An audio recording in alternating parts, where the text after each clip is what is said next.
Hello बच्चों, आज मैं स्टार्ट कर रहा हूँ क्वेश्चन नंबर 21। पहले समझते हैं क्वेश्चन क्या है। Imagine a new planet having the same density as that of earth but it is 3 times bigger than the earth in size. Full stop. If the acceleration due to gravity on the surface of the earth is g and that on the surface of the new planet is g dash, then acceleration due to gravity जो है मतलब कि g जो है अर्थ का है ना। acceleration due to gravity, acceleration due to gravity अर्थ का है, ऑफ अर्थ का ये दिया हुआ है। ओके, एक्सेलरेशन जी डैश जो दिया हुआ है ये है acceleration due to gravity of new planet. इसमें एक और लाइन लिखा हुआ कि new planet having the same density, सही है, but of earth but it is 3 times bigger than the earth. मतलब जो आर डैश है, आर डैश वो 3 times है आर ई का, कहना चाहता है। और जो डेंसिटी है वो डेंसिटी ऑफ अर्थ के बराबर है, सही है। तो आप ऐसा एक फार्मूला बनाइए जिसमें साइज हो और डेंसिटी हो। तो डेंसिटी इज इक्वल टू क्या लिखते हैं हम लोग, मास बाई वॉल्यूम लिखते हैं, इसको पता है। तो एम हो अब ये एम हो गया, क्लियर है। और यहाँ पर हो गया क्या, 4/3 हुआ और पाई और आर क्यूब हो गया, सही है। तो यहाँ पर हमको डेंसिटी के साथ साथ जैसे यहाँ पर लिख रहे हैं 3/4 पाई और आर का क्यूब लिख रहे हैं। तो हमको मास तो नहीं चाहिए, तो फिर अब g इज इक्वल टू जो होता है वो जी एम डिवाइडेड बटे क्या होता है, आर का स्क्वायर होता है, इतना होता है, ये हम मालूम है। तो यहाँ पर लिखेंगे रो इज इक्वल टू, ओके, यहाँ पर लिखते हैं 3 और m को रिप्लेसमेंट कर देते हैं। तो यहाँ पर m को जब रिप्लेसमेंट करें m इज इक्वल टू, तो क्या लिखना होगा, g into R square, okay, और डिवाइडेड बटे कैपिटल G, ऐसे लिखा जाएगा। तो यहाँ पर लिखते हैं 3 इंटू जी इंटू आर का स्क्वायर और डिवाइडेड बटे कैपिटल G। पहले से क्या है, यहाँ पर पहले से है 4 पाई है और क्या है, आर का क्यूब है। तो एक तो कैंसिल हो गया ये यहाँ पर, ओके। उसके बाद आप लिखेंगे G इज इक्वल टू क्या लिखेंगे, रो 4 पाई कैपिटल G आर और डिवाइडेड बटे 3, ऐसा लिख सकते हैं। तो G जो है G डायरेक्टली पोर्शन क्या हो गया, रो एंड आर हो गया। तो अगर यहाँ पर सोल्व करें इसको, तो यहाँ पर अगर हम लिखते हैं जी डैश, है ना, यहाँ पर लिखना पड़ेगा क्या, जी ई इज इक्वल टू, यहाँ पर लिखना पड़ेगा आपको रो डैश और यहाँ पर लिखना पड़ेगा रो अर्थ का, मैंने माना है इतना। उसके बाद लिखना होगा आर डैश डिवाइडेड बटे रेडियस ऑफ अर्थ। तो क्वेश्चन में क्या क्या दिया हुआ जरा देख लो। जी डैश आपको कैलकुलेट करना है, यहाँ पर जी ई दिया हुआ है। डेंसिटी दोनों का सेम है लेकिन साइज जो है वो 3 times है, तो 3RE डिवाइडेड बटे RE। तो ये RE से RE कैंसिल, ये कैंसिल, तो जी डैश इज इक्वल टू होगा 3GE। मतलब कि एक्सेलरेशन ड्यू टू ग्रेविटी जो है वो 3 times इंक्रीमेंट करेगा। समझ में आया आपको बात। तो ऑप्शन में क्या क्या दिया हुआ आप देख लीजिए। ऑप्शन में दिया हुआ है G/9, 27G, 9G और 3G। तो 3G आंसर हो गया, ओके। क्वेश्चन नंबर 22 भी ऐसे ही क्वेश्चन है। तो डेंसिटी 22 में है कि the density of newly discovered planet is twist that of the earth. मतलब कि जो जी डैश है न्यू प्लैनेट वो कितना है, न्यू प्लैनेट का जो डेंसिटी है वो ट्विस्ट डबल है किसके, acceleration due to gravity of Earth का। Full stop. The acceleration due to gravity at the surface of the planet is equal to that of the surface of the Earth if the radius of the Earth is R, the radius of the new planet would be. अब यहाँ पर कह रहा है कि जो radius of new planet, sorry, acceleration due to gravity due to new planet is equal to acceleration due to gravity on the earth. तो acceleration due to gravity को अगर हम सोल्व करें इसमें और डेंसिटी के केस में, तो क्या आंसर आएगा? यही ना है, यही ना डेंसिटी के केस में आंसर, ये वाला यही है डेंसिटी केस। तो वी नो दैट, यहाँ पर लिखेंगे वी नो दैट, डेंसिटी से रिलेशन अगर निकाले तो G इज इक्वल टू 4/3 और rho pi capital G into R, जिसमें वेरिएबल कौन हुआ? यही ना हुआ, रो हुआ और कैपिटल आर हुआ। तो यहाँ पर अगर इसको हम सोल्व करें इसको, तो कैसे लिख सकते हैं आप? G dash is equal to क्या लिखेंगे? रो डैश आर डैश, और G E is equal to क्या लिखेंगे? रो ई और आर ई।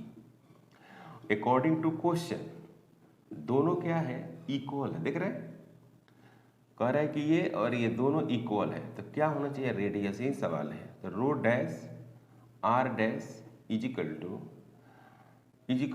रो ई इंटू आर ई, है ना। तो रो डैश कितना दिया हुआ है? देख रहे हैं, रो डैश जो दिया हुआ है,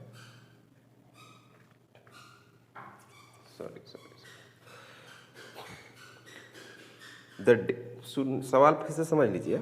the density of the newly discovered planet is twice that of the अर्थ। ये डेंसिटी है, जो ट्विस्ट जो दिया है ना, वो डेंसिटी दिया हुआ है। सही है, हो गया, है ना। ये दिया हुआ है कि डेंसिटी जो है वो ट्विस्ट है, और ई है क्वेश्चन के अनुसार दोनों बराबर है, तो हम जानते हैं, तो इसको क्या करें? पुट कर देते हैं। तो 2 इंटू रो ई हमको निकालना है R dash, I into rho into R E, ये होगा। इससे से कैंसिल हो गया, तो R dash is equal to हो गया आर ई डिवाइडेड बाई 2, ये आंसर होगा। मतलब कि जो प्लानेट की जो रेडियस होगी वो अर्थ के रेडियस की हाफ होगी, ये सवाल ऑप्शन था, है ना। तो इसमें जो ऑप्शन देखा जाए तो ऑप्शन आपको होगा डी, इसका भी ऑप्शन डी, और इसका पहला का भी ऑप्शन 21 का भी डी। तो मैंने सोल्व किया 21 और 22। क्वेश्चन बिल्कुल फार्मूला पुटिंग है। अगर आप फार्मूला जानते हैं और कंसेप्ट जानते हैं तो आपको कोई प्रॉब्लम नहीं होगी। क्वेश्चन आसान होता है, कठिन नहीं होता है। Question number 23। The acceleration due to gravity on the planet A is 9 times acceleration due to gravity on the planet B. Okay. A man jumped to height of 2 meter on the surface of A. What is the height of jump by the same person on the planet B? अच्छा सवाल है, पहले तो इस सवाल को समझेंगे। Question number 23, यहाँ पर दो प्लानेट है, दो प्लानेट, ऐसे ऐसे दो प्लानेट आपको दिया हुआ है, ये बी है और ये ए है, और दोनों पर एक ही आदमी है, ये मैन है, यहाँ पर भी एक मैन है। ओके, यहाँ पर बोला है कि acceleration due to gravity on the planet A, माने जो acceleration due to gravity on the planet A जो है वो 9 टाइम्स दिया हुआ है acceleration due to gravity, acceleration due to gravity on the planet B. ठीक है ना, क्वेश्चन में दिया हुआ है। अब कह रहा है कि a man jump to the planet 2 metre on the surface of A. अब यहाँ पर दिया हुआ है H A is equal to दिया हुआ है 2 मीटर, तो H B is equal to कितना होगा ये कहना है। इसका कहना ये है कि ये एक प्लानेट है, इसका जी ए वैल्यू अपना दिया हुआ है, माने कि जी ए है, यहाँ पर क्या है जी और बी है, तो जो जी ए है वो 9 टाइम्स बड़ा है। तो इस पे कोई एक आदमी अगर जंप करता है ऊपर की तरफ तो ये कितना जाता है, ये एच ए हाइट जाता है। यहाँ पर इसका फाइनल वेलोसिटी क्या हो जाएगा, 0 हो जाएगा वी ए का। अब ये आदमी यहाँ से जंप कर रहा है तो कितना हाइट जाएगा। सपोज दैट कि यहाँ गया और इसका भी भी क्या हो गया, 0 हो गया, तो ई है एच बी, ये एच बी है। लेकिन याद रहे कि दोनों का जो इनिशियल वेलोसिटी होगा वो तो सेम ना होगा जी। जो दोनों आदमी जंप कर रहा है, माने कि इस पर से भी जंप कर रहा है, उस पर भी जंप कर रहा है, कि नाउ यहाँ पर लिखेंगे कि now both having equal initial velocity, है कि नहीं, इक्वल इनिशियल वेलोसिटी। वेलोसिटी जो होगी वो क्या होगी, इक्वल होगी दोनों की, है ना। तो हमको ये पता करना है कि ये दोनों कितना हाइट ऊपर जाएगा, यही सवाल है। बात समझ रहे हैं, समझ रहे हैं, ये दोनों हाइट ऊपर कितना जाएगा। तो फार्मूला हम लोग क्या लिखते हैं, V square is equal to U square plus 2as लिखते हैं। तो वी ए का अगर हम स्क्वायर लिखते हैं, पहला का लिखते हैं, तो उसका फाइनल वेलोसिटी 0 ना होगा।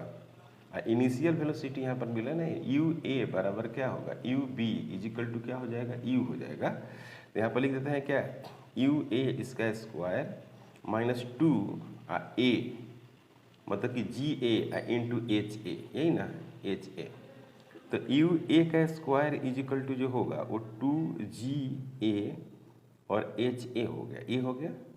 फॉर सेकेंड के लिए बात करते हैं, इन फॉर बी के लिए बात करें, ये हो गया फॉर ए के लिए, है ना, फॉर ए की बात कर दिया मैंने, ओके।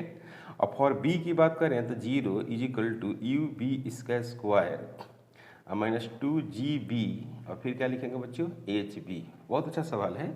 तो यू बी का square is equal to 2GB और HB, कोई प्रॉब्लम नहीं। और फ्रॉम फर्स्ट एंड सेकेंड से अगर बात करें ना, फ्रॉम फर्स्ट एंड सेकेंड, तो क्या लिखेंगे, यू ए इसका square is equal to U B इसका स्क्वायर, दोनों का सेम होगा। तो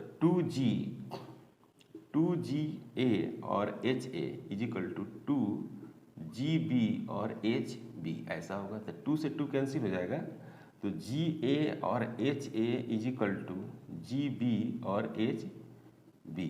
तो GA क्या लिखा हुआ है, 9 टाइम्स, ये हो गया 9 टाइम्स GB इंटू HA कितना गया है, 2 मीटर, 2 मीटर गया है। तो H जो GB है, तो यहाँ पर लिखेंगे HB, तो ये हो गया और ये कैंसिल, तो ये हो गया 18 metre is equal to HB, ये हो गया आंसर, है कि नहीं। 9 मीटर, सॉरी 18 मीटर ऊपर जाएगा। ये काफ़ी अच्छा सवाल है, ये सवाल काफ़ी अच्छा है, इसमें कोई डाउट नहीं होनी चाहिए, अच्छा सवाल है, ओके। तो 23 मैंने सोल्व किया। अब बात करते हैं क्या, 24। तो क्वेश्चन नंबर 24 काफ़ी आसान क्वेश्चन है। अब इतना आसान क्वेश्चन है कि अब इसके बारे में आप चर्चा ही मत कीजिए, सिंपल क्वेश्चन है, फार्मूला है।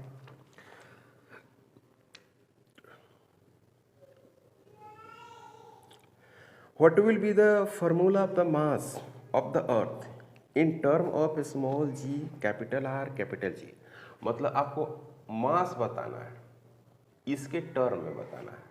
तो F इजिकल टू क्या होती है, F इक्वल टू होती है G capital M small m divided by R का स्क्वायर। अब यहाँ पर जो F है ना, वो किसके बराबर होगा, वेट के बराबर करते हैं, mg। तो यहाँ पर पुट करेंगे m into G is equal to capital G capital M small R square, ये हो गया। और ये GR का square is equal to capital G capital M, हमको चाहिए क्या, मास ऑफ द अर्थ, तो G square divided by capital G, यही होगा। तो GR का स्क्वायर बटे कैपिटल G। क्वेश्चन नंबर 25 भी काफ़ी आसान क्वेश्चन है।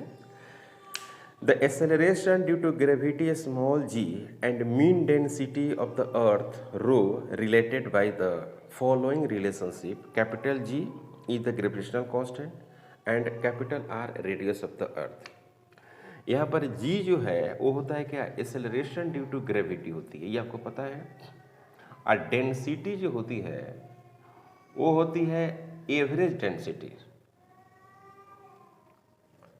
एवरेज डेंसिटी, क्योंकि कहीं डेंसिटी ज़्यादा है और कहीं पर क्या है, कम है, तो इसका नाम है एवरेज डेंसिटी। एवरेज डेंसिटी, या इसी को हम लोग क्या पढ़ते हैं, मीन डेंसिटी। एवरेज डेंसिटी हो गया और मीन डेंसिटी। यहां पर क्या लिखेंगे कि density is equal to mass बटे क्या लिखते हैं, density is equal to mass बटे वॉल्यूम लिखते हैं। तो rho is equal to capital M divided बटे 4/3 अब पाई आर क्यू। तो rho is equal to M 3/m 3m/4 अब पाई आर का क्या लिखते हैं, क्यू, ऐसे लिखते हैं। और दूसरी बात है कि g इज इक्वल टू अब क्या लिखते हैं, gm बटे क्या लिखते हैं, r² लिखते हैं। तो अब क्या है ना कि यहाँ पर m को रिप्लेसमेंट कर दिए, g और r² डिवाइडेड बटे कितना, कैपिटल G। तो इसको यहाँ पर पुट करिए, यहाँ पर रो इज इक्वल टू 3/4 अब पाई और m यहाँ पर होगा क्या, g² डिवाइडेड बटे कैपिटल G इंटू क्या हो गया, पाई हो गया और r का क्यूब हो गया।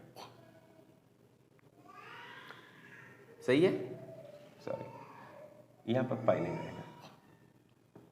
तो g इज इक्वल टू मैंने लिख दिया ये वैल्यूज, अब ये कैंसिल करिए इसको। तो रो इज इक्वल टू क्या मिलेगा, रो इज इक्वल टू मिलेगा 3g डिवाइडेड बटे 4 pi capital G capital R।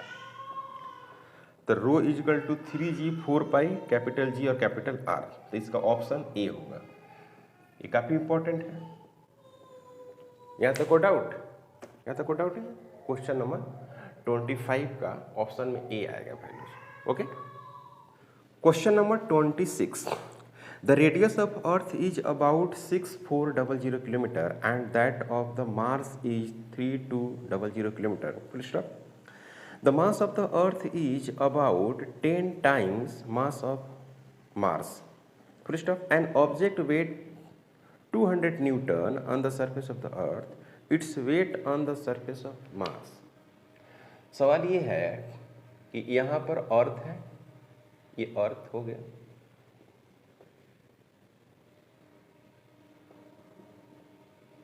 और यहाँ पर क्या हो गया, मार्स हो गया, मार्स। तो यहाँ पर m मास का एक ब्लॉक रखा हुआ है, यहाँ पर एक m मास का ब्लॉक रखा हुआ है। ओके, और क्या दिया हुआ है यहाँ पर कि रेडियस ऑफ जो अर्थ है वो दिया हुआ है 6400 किलोमीटर, और रेडियस ऑफ मार्स जो दिया हुआ है वो 3200 किलोमीटर। अब दिया हुआ है कि mass of the Earth is about 10 times mass of Mars, यानी मास ऑफ जो अर्थ है वो है 10 टाइम्स मास ऑफ मार्स, और ये है मास ऑफ मार्स। तो बता रहा है कि वेट जो होगा, यहाँ पर दिया हुआ है वेट ऑन द अर्थ, ये दिया हुआ है 200 न्यूटन। तो आपको बताना है कि वेट ऑन मार्स क्या होगा, यही सवाल है। तो हम कह रहे हैं कि वेट ऑफ द जो मार्स होगा वो क्या होगा, mass of man into G of Mars. तो हम पहले निकाल देते हैं क्या, जी ऑफ मार्स निकाल देते हैं। ओके, तो जी इज इक्वल टू जो फॉर्मूला होता है कैपिटल जी मास ऑफ अर्थ, जैसे अर्थ का है तो मास ऑफ अर्थ बटे रेडियस ऑफ अर्थ का स्क्वायर। तो इसी तरह से जी मार्स का जो वैल्यू होगा क्या होगा, जी कैपिटल एम मास और इनटू रेडियस ऑफ मार्स इसका स्क्वायर। सही है, इतना स्क्वायर हो गया। अब इसको अगर आप सोल्व करें, इसको अगर सोल्व करते हैं तो अब क्या मिलेगा आपको, यहाँ पर मिलेगा जी मार्स और डिवाइडेड बटे G Earth is equal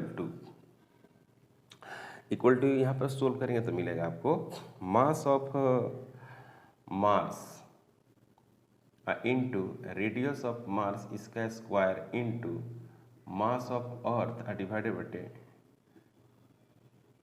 radius of Earth, इसका हो गया स्क्वायर। गलत हो गया ना, mass of Earth into radius of Earth इसका स्क्वायर। तो मास ऑफ मार्स जो है ये है, और इसका जो है वो है आपको 10 टाइम मास ऑफ मार्स है, इंटू रेडियस ऑफ जो अर्थ है वो 6400 किलोमीटर, और ये है आपको 3200 किलोमीटर, और इसका हो गया square.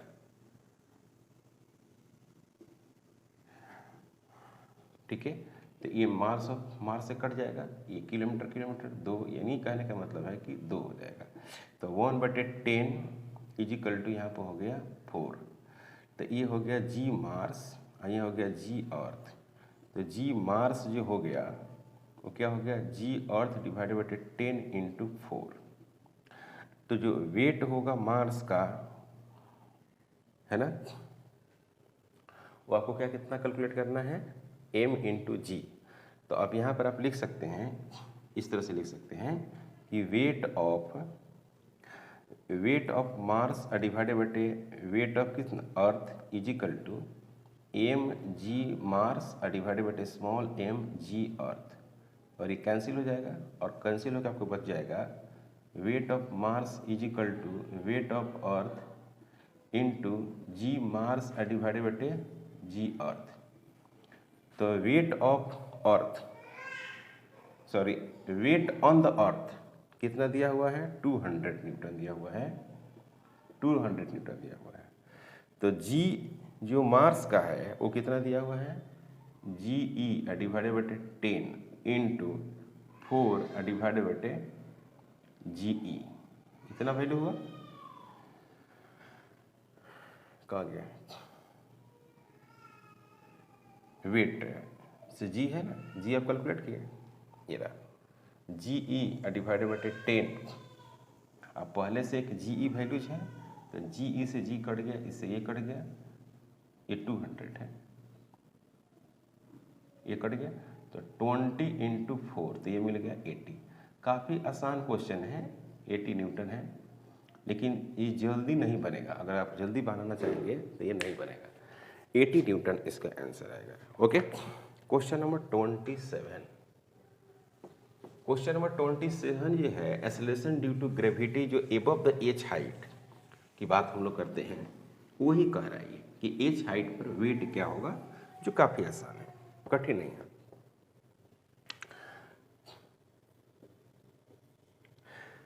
A body of the weight 72 Newton on the surface of the earth, तो कह रहे कि what is the gravitational force on it at the height equal to half of the radius of the earth।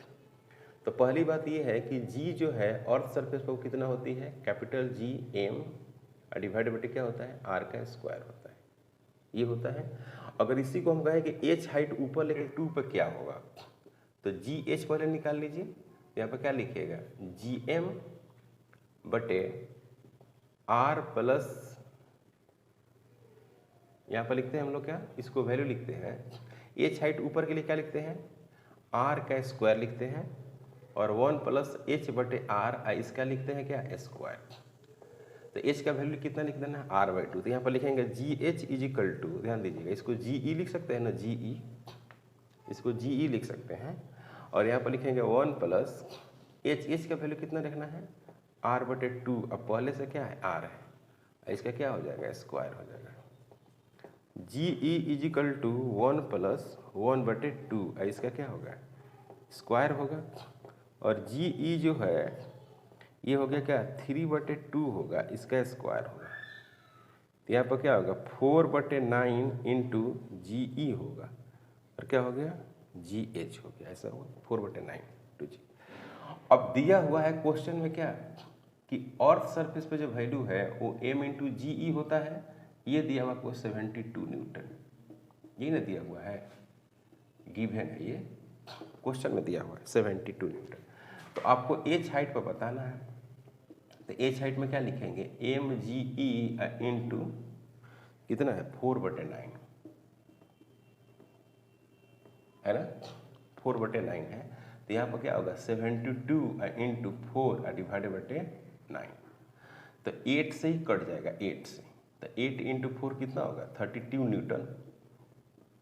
अगर आप earth surface से ऊपर जाते हैं तो वेट क्या होती है, घटती है, आपको मालूम है। ओके, क्वेश्चन नंबर 28 करे क्या body of the weight 200 newton on the surface of the earth, तो करे कि how much will it weigh half way down the centre of the earth. अब कह रहे हैं कि नीचे में कितना होगा, सवाल ये है। तो W जो अर्थ जो दिया हुआ है वो होता है M इंटू जी इंटू ई होता है, और ये कितना है बच्चों, ये आपको दिया हुआ है 200 न्यूटन, कोई प्रॉब्लम नहीं, 200 न्यूटन दिया हुआ है। अब आपको क्या चाहिए, डेप्थ वाला में चाहिए, डेप्थ वाला में, तो यहाँ पर लिखेंगे क्या, एम जी और डेप्थ लिखेंगे। तो जो जी डेप्थ का जो फार्मूला लिखते हैं वो जी लिखते हैं और 1 माइनस एच बटे आर लिखते हैं, लेकिन यहाँ पर सॉरी डेप्थ डी बटे आर ई लिखते हैं, लेकिन यहाँ जो डी है वो दिया हुआ है क्या, आर ई डिवाइडेड बटे 2 दिया हुआ है। तो जी जो डेप्थ है वो कितना है, ये है आपको पहले सोल्व कर लीजिए इसको, जी ई यहाँ पर ई होगा 1 minus R E by 2, R E by 2, अब पहले से क्या है आर ई है, तो ये कैंसिल हो जाएगा। तो आपको मिलने वाला है जो जी डेप्थ है वो जी इंटू 1/2। तो डब्लू डी का लिखते हैं वैल्यू, तो यहाँ पर लिखेंगे एम और जी, एम जी डिवाइडेड बटे कितना 2, तो ये हो गया आपको 200 डिवाइडेड बटे 2 हाफ हो जाएगा, ये हो गया 100 न्यूटन और ये हो गया आंसर। फार्मूला पुटिंग क्वेश्चन है, अगर आपको फार्मूला मालूम है तो आप काफ़ी आसानी से सोल्व कर सकते हैं, और कंसेप्ट की जानकारी होनी चाहिए, थोड़ा बहुत कंसेप्ट तो होना ही चाहिए। जब तक कंसेप्ट नहीं रहेगा तब तक क्वेश्चन भी समझ में नहीं आएगा, क्वेश्चन को कैसे सोल्व करना है। क्लियर है बात। अब जो हम लोग बात करने जा रहे हैं वो है क्वेश्चन नंबर 29, और ये काफ़ी अच्छा क्वेश्चन है। कह रहा है कि the acceleration due to gravity at the height h 1 kilometre above the surface of the earth is same as that of the depth d below the surface of the earth। कह रहा है कि जो h है ना 1 kilometre ऊपर जा रहे हैं, और डेप्थ जो d है नीचे की तरफ जा रहे हैं, उन दोनों के लिए जो height acceleration due to gravity है वो सेम है, ये कह रहा है। तो d को वैल्यू कितना होना चाहिए, तो ये देखो एबव द अर्थ जाते हो तो क्या लिखते हो आप, 1 माइनस 2h डिवाइडेड बटे आर ई, ऐसा फॉर्मूला लिखते हैं, पढ़े होंगे, ग्रेटर देन लेस देन करके ये वैल्यू। यहाँ पर क्या होगा बच्चों, जी ई 1 माइनस डी डिवाइडेड बटे आर ई, ये हुआ। अब इसको आसानी से आप सोल्व कर दो, तो 1 माइनस क्या होगा बच्चों 2h डिवाइडेड बटे R E is equal to 1 minus D divided बटे आर ई। इसको सोल्व करेंगे तो हमको क्या मिलेगा, 2h डिवाइडेड बटे क्या मिलेगा बच्चों, आर ई मिलेगा, is equal to D divided बटे आर ई, ऐसा होगा, ये कट जाएगा, देख रहे हैं। तो यहाँ पर मिला 2h is equal to D, अब d is equal to 2, h का वैल्यू कितना है 1 किलोमीटर है ना, तो यहाँ पर लिखेंगे क्या, d is equal to 2 kilometre, यानी 2 किलोमीटर जाएंगे ना तो जितना value above the h height में घटता है उतना ही d में घटेगा, लेकिन h में 1 ही किलोमीटर पर घट जाता है। जितना g का वैल्यू घटता है 1 किलोमीटर पर एबव जाने पर, बिलो 2 किलोमीटर जाने पर घटेगा। सवाल का मतलब ये हुआ। क्वेश्चन नंबर 30 काफ़ी आसान क्वेश्चन है। ये कह रहा है कि एक्सेलरेशन ड्यू टू ग्रेविटी का और डायग्राम बताना है। Starting from the centre of the earth having the radius G the variation of G acceleration due to gravity as shown the figure, आपको बताना है। तो काफ़ी सिंपल है। आपको पता है कि सेंटर पे जो सेंटर होता है बच्चों, वहाँ पर जी का वैल्यू 0 होती है, ये पता है आपको। जी सेंटर जो होती है वो क्या होती है, 0 होती है, और जी जो ऑन होता है वो क्या होता है, जी एम डिवाइडेड बटे क्या होता है, आर का स्क्वायर होता है। अंदर में डायरेक्ट होता है, अंदर में डायरेक्टली रिलेशन होता है, इन साइड भी कहीं लीजिएगा तो यहाँ पर लिखते हैं ना जी इन का वैल्यू कैसे लिखते हैं, जी ई 1 माइनस डी बटे आर ई।